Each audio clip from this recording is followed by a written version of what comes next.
everybody else, I guess. My name is Joan Werblin, and I just retired after 37 years as a nurse specialist in diabetes with the UCD Health System and Medical School. Along the way, in the 1980s, I was asked by the governor and the Department of Health Services to chair a project for the state of California to develop a diabetes program. California was the third state to be funded by NIH as part of a national project. And I foolishly or otherwise agreed to take the leadership of this for 2 years.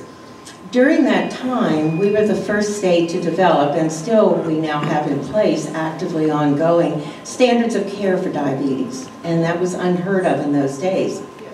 And that was my first real head-butting issue with insurances, because as we developed standards, we were requiring better care, higher standards of care, which elevated the cost of care. And we started seeing denials across the board for medications, for new equipment, for testing things that were coming on the market. And during that time, a friend of mine said to me, "I know 2 women you need to meet." And those 2 women were Liz Helms, excuse me, Liz Helms and Cassie Perry. And so we've been together as a big thorn in the side of a lot of people for 30 years. I had the experience of being a nurse and practicing with a specific line of patients. Liz brought to the trio her personal experiences with her medical conditions and health care.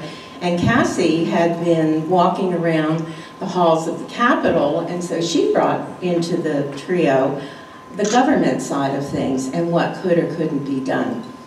And we began talking to patients, and we began putting our heads together what we were seeing. And we found that patients didn't know. They didn't know what rights they had. Hence, we became Citizens for the Right to Know, and I became the face of the organization, the executive director.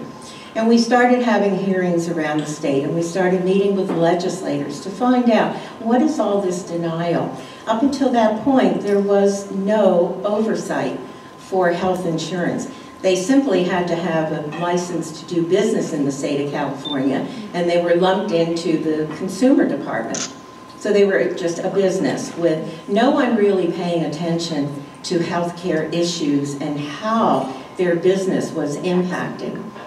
And then we started to see when the insurances moved from nonprofit to for-profit, and we started seeing offshore companies coming in from all over the country buying up the companies in this state. We began to really be worried. No one was watching. So we started meeting with legislators, and we met with Assemblyman Gallegos, who I don't know if he relishes our meeting or if he forever regrets it. But we worked with him, and legislation was through a lot of hearings, and his persistence and our persistence. And that's what it takes. You don't give up. And you feel like you take 1 step forward and 2 back. Well, maybe you do, but the next time you may take 3 steps forward. And the voice of the consumer is so important. And it's very daunting to get people to go down and testify before Senate and Assembly hearing committees, because it's so formal and people who are not familiar are not comfortable. So we did a lot of hand-holding.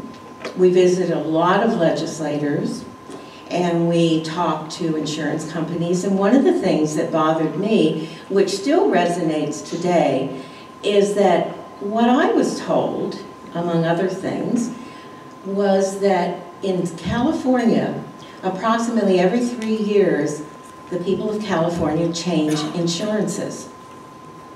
And so therefore, they are told by their actuarians, they don't need to worry about the long-term complications of chronic diseases, because by the time you develop them, you'll be on someone else's insurance plan. So they actually count on that they won't have to deal with the long-term complications. And that's how they've been doing business. And I think that's going to come to an abrupt end, thank heavens. But that's what we were dealing with. There was no transparency. We couldn't get a hold of formularies. If you were a healthcare provider, such as I was doing, I couldn't find a formulary. They would not give me access to it. So you prescribe a medicine and you hope it's going to be paid for. And if it doesn't, you go through the hoops of justifying why you want this drug. And this is what we're dealing with. So it's not something new, it's long-standing. We have made headways. And I have to say, one of the things that I was asked to do today, that I'm like a proud parent, we have a member, the deputy director from the Department of Managed Healthcare, which the three of us helped create. And I would like to introduce to you Andrew George, who is the deputy director for the Help Center. And the Help Center works with consumers over health issues and measures to ensure that the consumer receives the health care that they need and that they deserve. And I won't go any further into that except to introduce Mr. George, and it's a pleasure.